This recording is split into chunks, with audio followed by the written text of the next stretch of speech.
Hazrat Aswad states that Hazrat Aisha radiyallahu anha purchased Hazrat Barira radiyallahu anha in order to manumit her, but her masters imposed the condition to retain the right of inheritance.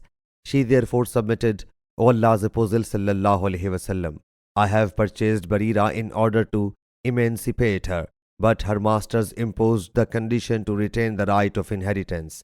He sallallahu alaihi wasallam thereupon said, you should free her, for the right of inheritance goes to the one who manumits.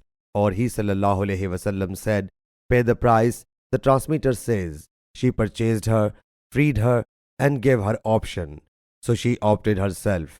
She said, if I was given such an amount, even then I would not live with him. Her husband was a free person. Aswad's saying is munqati, and Hazrat Ibn Abbas radiyallahu anhu saying, I saw him as a slave, is more authentic. Sahih Bukhari, Hadith number 6754.